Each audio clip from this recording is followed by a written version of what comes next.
Esiet sveicināti Rīga TV 24 skatītāji. Šodien mēs atrodamies ciemos Jūrmalā, Sīva koledžā un Sīva Jūrmalas profesionālā vidusskolā.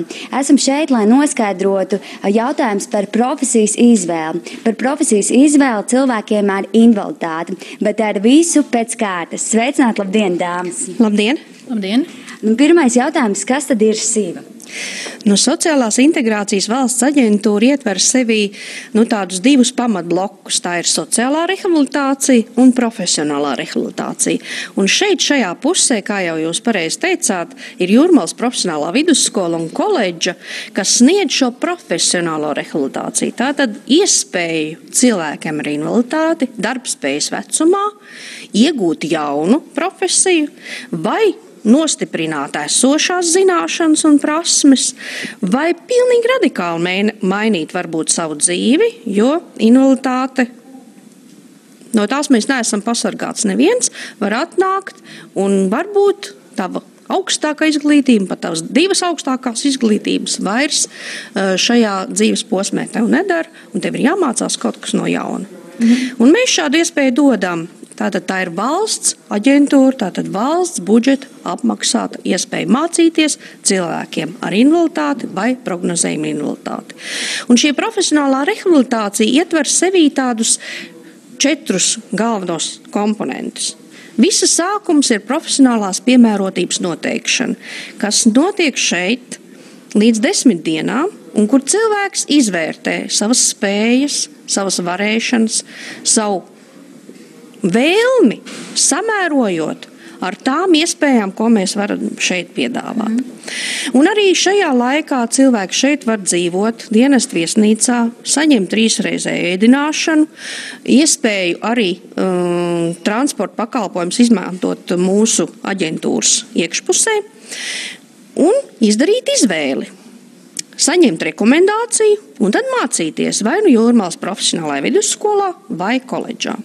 Un tā ir tā profesionālās kvalifikācijas iegūšana, tas otrais, nākamais solis profesionālās rehabilitācijas ietvaros, kur laikā cilvēks saņem arī visu nepieciešamo psihosociālu medicīnisko atbalstu. Jo tas ir ļoti svarīgi cilvēkiem ar invaliditāti palīdzēt šajā visnotaļ smagajā mācību procesā, kur nekādas atlaides īstenībā netiek dotas, noturēt savu veselību arī līdzvērtīgu. Un tā tad varbūt arī kādu psiholoģisku atbalstu saņemt šajā laikā, lai varētu sekmīgi mācīties, turpināt un pabeigt un sagaidīt to skaisto brīnišķīgo mirkli, iegūt savu izglītības dokumentu un piedalīties savā kārtējā izlaidumā. Mēs varētu precizēt, varbūt cik tad ilgi ir jāmācās gan koledžā, gan vidusskolā? Cik ir šie gadi? Ļoti dažādas ir programmas, sākot ar 3-4 mēnešu kursiem līdz pat 4 gadu apmācībā. Tas ir katram individuāli. Tieši tā. Līmeņa. Katram pēc viņa tiešām gaidām par to, ko viņš varētu šajā dzīvē turpmāk darīt. Mēs varētu precizēt, tātad tie cilvēki, kas šodien bija atnākuši uz atvērto durvju dienu, jo šodien jums šeit tāda norisinājās, viņi var šeit mācīties pirmkārt bez maksas, otrkārt šeit ir nodrošināta arī palikšana, mājvietas, un kā, piemēram, ir ar ēdināšanu, jūs minējat arī. Jā, 3-reizē ēdināšana, arī visa gan profesionālās piemērotības noteikšana, gan visa mācību procesa laikā. Un varbūt tad nobeigumā ar jums tāds jautājums par kāda ir tad cilvēki ieinteresētība, vai viņi par to ir dzirdējuši, un vai, piemēram, mums Latvijā arī sociālie darbinieki ir tādi ieinteresēti un līdzdarbojas un palīdz atrast cilvēkiem gan šo profesionālo vidusskolu, gan koledžu? Es domāju, ka ir ieinteresēti, jo pašvaldībai, katrai pašvaldībai taču ir ļoti svarīgi, lai viņas cilvēkiem, viņas iedzīvotājiem, un tā skaitā arī cilvēkiem ar invaliditāti, mēs varētu kopīgi palīdzēt. Bet, protams, šī šī informācija nemitīgi ir jāatjauno. Visu laiku par to ir jārunā. Un arī mēs to darām. Mēs regulāri braucam uz konkrētām pašvaldībām, uz konkrētām izglītības iestādēm, sociālām iestādēm, uz invalīdu biedrībām visdažādākajām. Ja? Un visu laiku aktualizējam un stāstam, kur mēs esam, kādi mēs esam, brauciet, nāciet, ņemiet. Ja? Jo tas patiešām ir pilnībā valsts apmaksāt pakalpojums cilvēkiem ar invaliditāti. Mēs paldies, Iveta, ka izskaidrojat, izstāstījāt, bet noteikti tāds jaunums vēl ir arī koledži. Un tad rodas jautājums, kāda ir situācija, vai Latvijā jūs esat vienīgā šāda koledži, kur māca cilvēks ar invaliditāti? Latvijā mēs esam vienīgā šāda koledža. Protams, cilvēki ar invaliditāti mācās arī Latvijas universitātē un citās Latvijas augstskolās un koledžās, bet mūsu koledžā ir šī specifika. Kad atnāk šis cilvēks ar invaliditāti, bieži šī trauma šī invaliditāte nāk kopā ar kaut kādu traumu emocionālu pārdzīvojumu. Un tad varbūt šis cilvēks viņam ir grūti studēt šajā Latvijas universitātē, iekļauties šajā milzīgajā mehānismā, bet šis studiju process ir pielāgots tieši šim cilvēkam. Jo šeit mums ir divi tādas pamatnostājas. Viena nostāja ir šī studiju programma, ir jāapgūst šīs zināšanas, bet otrs ir jāapgūst prasmes virzīties dzīvē tālāk. Pabeigt koledžu, doties tālāk uz augstskolu, vai pabeigt koledžu un doties tālāk šajā darba tirgū. Tātad ir šī karjera, profesionālās karjeras atbalsts. Ja, tātad zināšanas plus vēl šīs prasmes, kas veicina šī cilvēka iespēju tālāk veidot šo karjeru patstāvīgi. Runājot par karjeras iespējām, tad kādas profesijas jūs piedāvājat koledžā? Koledžā mēs piedāvājam 7 dažādas kvalifikācijas. Tātad ir iespējams iegūt grāmatveža, mārketinga un tirzniecības speciālista kvalifikāciju, personāla speciālists, tad mums vēl ir surdotulki. Tā kaut ko piemirstu, grāmatveži mums vēl ir un viesnīcu servis. Es arī dzirdēju prezentācijā, ka jums šeit koledžā ir iespējams apgūt arī autovadītāju tiesības un iegūtās. Ne tikai koledžā, bet arī profesionālajā vidusskolā, jo mēs saprotam, ka mūsdienās, lai cilvēks būtu mobils, lai viņš spētu atrast darbvietu, bieži vien ir tā, mēs dzīvojam tā kā es, piemēram, dzīvoju Rīgā, bet man ir darbs Jūrmalā, tās autovadītāja apliecība bieži vien ir nepieciešama. Un tas ir tāds papildus lieta, lai šis cilvēks, tātad viņš ir spējīgs iekļauties šajā darba tirgu, bet viņam ir arī šī autovadītāja apliecība, kas viņam varbūt palīdz konkurēt šajā darba tirgu. Un varbūt mēs varētu izrunāt, kas tad ir jāņem vērā cilvēkam, kas šobrīd mūs skatās televīzijas ekrānā un vēlas pieteikties jūsu koledžā, kur atrodas Jūrmalā.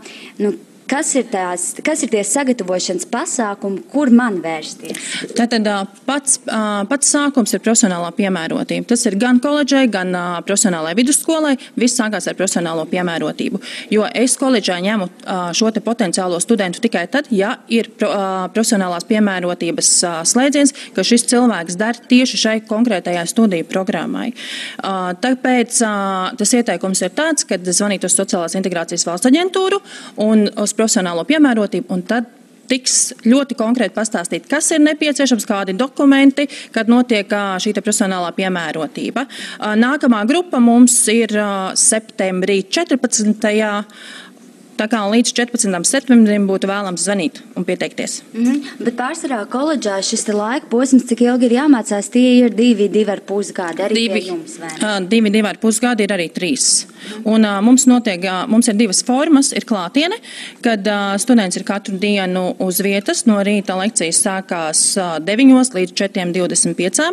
Kā jau iepriekš kolēģi Iveta stāstīja, tātad ēdināšana, dzīvošana, viss ir apmaksāts. Un otra studiju forma, ko var izvēlēties, ir neklātiene. Tā ir 1 nedēļa mēneša ietveros. Un atbilstoši tam, ja studentam ir ģimene vai darba vieta, tad students var izvēlēties šo neklātienes formu. Un līdz ar to šis studēšanas periods ir garāks, tie 3 gadi. Skaidrs. Vēl rodas jautājums tieši par programmu, kur bija surda tulks. Vai to var apgūt arī cilvēki, kur nav ar invaliditāti? Par surda tulku ir jāatzīmē, ka šeit ir atsevišķa. Šeit nav profesionālā piemērotība, šeit ir atsevišķa komisija un ir jāpierāda cilvēkam, ka viņš ir spējīgs strādāt šajā profesijā. Un surda tulku programma ir bez maksas jebkuram Latvijā potenciālajiem studentam, kas ir interesēti šajā profesijā. Bet līdz 28. datumam ir jāatnāk pie mums, līdz 29. ir jāpiesakās, 11:00 ir pārbaudījums surdo tulkiem. Varbūt kāda tā statistika ir ar citiem gadiem salīdzinājumā, vai cilvēki ir atsaucīgi un aptuveni cik daudz cilvēku pie jums mācās tieši koledžā? Mums koledžā aptuveni aktīvi mācās 200 studenti kopsumā, mums ir 360, bet par cik mums ir liela daļa cilvēku ar invaliditāti, bieži vien ir veselības problēmas, vai arī ģimenē ir pieaugums, un tad ir iespēja paņemt studiju pārtraukumu. Maksimāli iespējami ir 2 studiju pārtraukumi, un līdz ar to tad ir veidojās šis te studiju pārtraukumu esošo cilvēku skaits diezgan liels, bet tas ir atkal tāds, man liekas, tā kā ļoti laba lieta koledžā, jo, ja cilvēkam sāsinās šīs veselības problēmas, ka viņam ir tā iespēja pagaidīt, atvesļoties un atkal atgriezties. Skaidrs nobeigumā varbūt jums kāds novēlējums. Noteikti jūs vēlaties, lai koledža paplašinās un lai cilvēki šeit ir vēl vairāk, jo jāatzīst skatītāji, tā tiešām ir lieliski iespēja cilvēkiem aktīvi izmantot savu brīvo laiku, un ne tikai aktīvi, bet arī liederīgi un pēcāk iegūt patiešām profesiju un, kas ir pats būtiskākais, arī amatu. Es noteikti aicinātu pie mums studēt studentus, jo mēs piedāvājam kvalitatīvas programmas, mums ir fantastiski pasniedzēji, un tajā brīdī, kad jūs iestāsieties sevi koledžā, jūs patiesībā ienāksiet jaunā ģimenē. Un es domāju, ka katru dienu sivā pavadītā jums sagādās tiešām prieku. Paldies, arī prieku novēlam jums un, protams, arī jums skatītāji, bet šobrīd atgriežamies studijā.